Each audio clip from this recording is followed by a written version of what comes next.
When I was 6 years old, my biggest fear was to get bored. I used to make to-do lists every single day, so I'd always have something to do.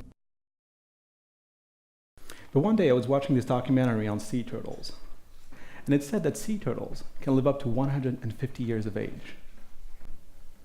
And I realized, as a 6-year-old kid, that I'm probably not going to live that long. I'm going to die. It was such a strange realization. Don't you feel weird sometimes when you realize that no matter what you do in life, you're still going to die in the end? So I ran to my mother and asked her, "Mom, is it true that we're all going to die someday? You, me, Dad, my friends?"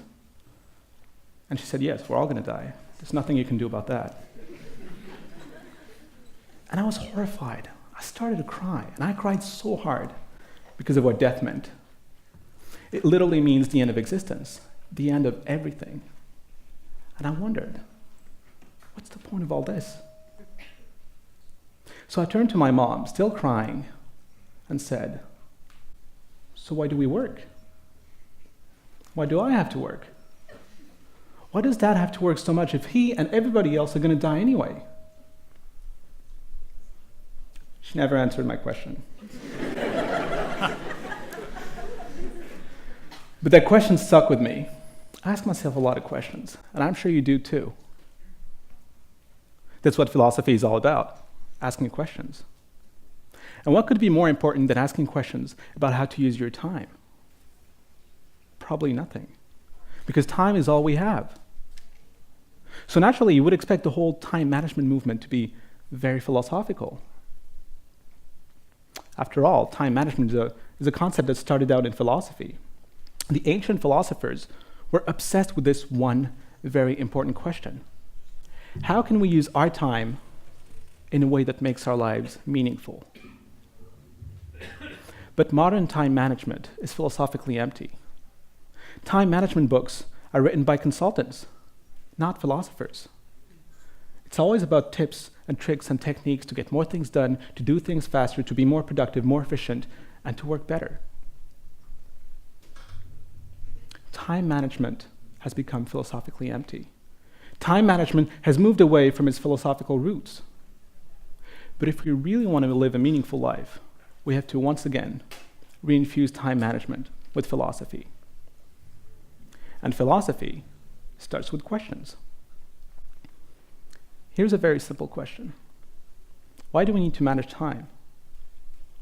Some people might say it's because time is precious, very precious, so we need to manage it. But how precious is time exactly? See, whenever I introduce myself to people as a time management researcher, the first thing people say is, "Oh yeah, time management, that's really important because time is money." Time is money. Every time I hear time is money, it reminds me of this conversation I had over coffee with this acquaintance of mine. He was a contractor. As we were talking, he looked slightly annoyed and impatient. So I asked him, "Jeff, what's going on, man? Everything all right?" And he said, "It's just that I hate wasting my time. It makes me so angry." So I asked him, "What do you mean?" And he said, "Look, I make $160 an hour. That means every hour I spend with you, I'm losing $160.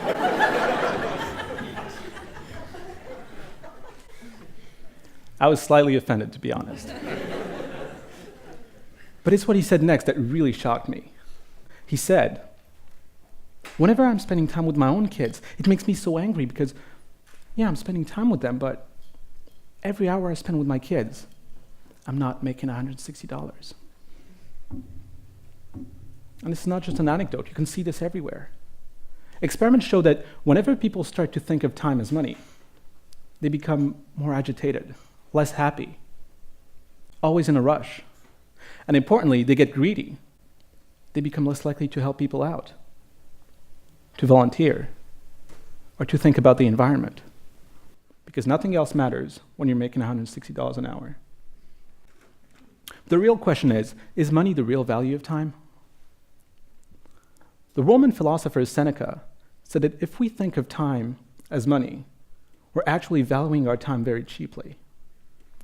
We value our time very cheaply because we think we have a lot of it, because we think we're going to live forever. But we're not going to live forever. We're going to die.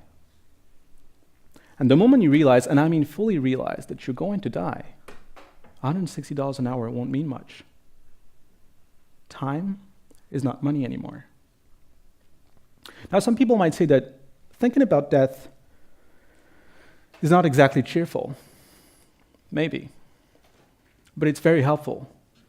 The French philosopher Albert Camus said that the most fundamental question in philosophy is, why shouldn't I kill myself right now? It's true. Why shouldn't you kill yourself right now? Your answer to that question will remind you of what you're truly living for.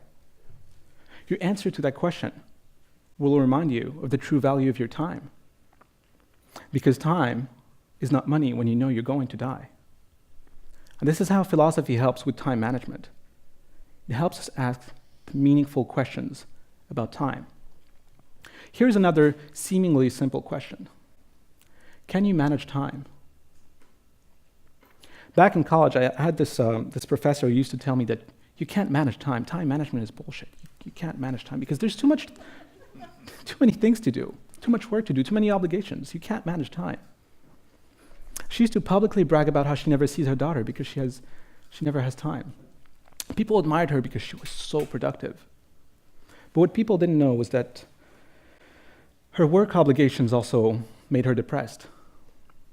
They cost her a marriage. And of course, she never really got to know her daughter. But what truly pains me is that things could have been otherwise.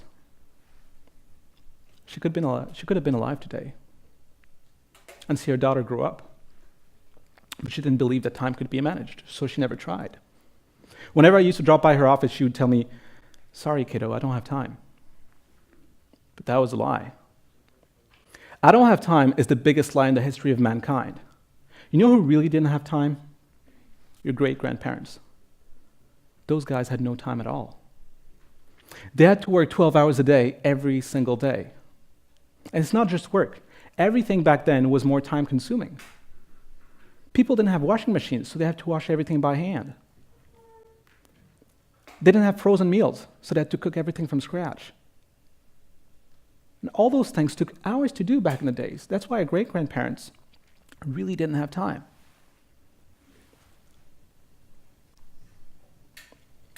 But here's the incredible thing.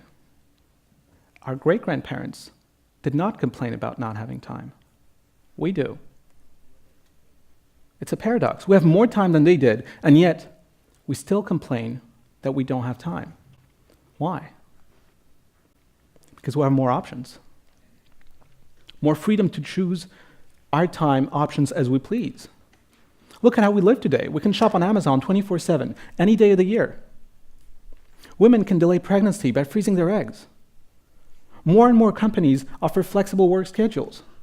We can watch our favorite shows anytime we want on Netflix. So not only do we have more time, but we also have a lot more flexibility. A lot more. A lot more freedom to use our time as we please.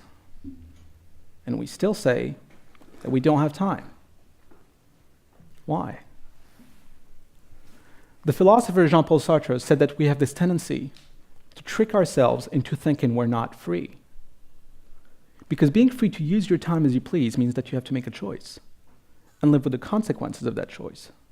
That means whatever you do with your time, it's on you. And that's the scary part. It's scary because what if we made the wrong choices?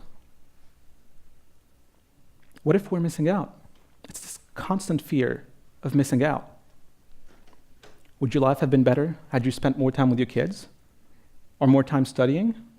Or more time partying? Maybe we don't want to know. That's why we say we don't have time. It gives us an excuse. It's reassuring. But in reality, we do have time. And time can be managed. It's just that we don't have a lot of it. So there have to be sacrifices. We can't have it all. When it comes to time, we can either make sacrifices or make excuses. But only one of them will allow you to live meaningfully.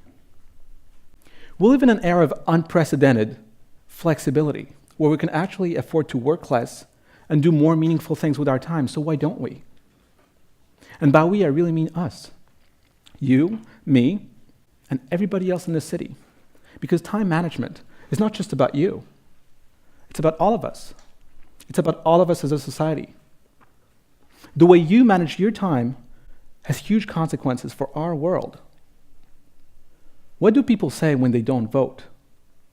I didn't have time. What do people say when they don't read? I don't have time. Why don't people relax, go to the museum, or volunteer? I don't have time.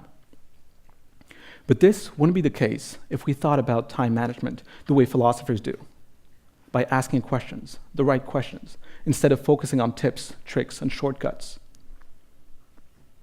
So what kind of questions can we ask ourselves? Well, is it reasonable to let your boss call you on weekends? Is it worth it? Is it worth your time? And by time, I really mean life, not money. Because you're not paying your bosses with some commodity. You're paying them with your time. You're paying them with your life. And if that's not precious, I don't know what is. Next time you tell a friend you don't have time to hang out, ask yourself if you actually have better things to do, or if you're just making excuses.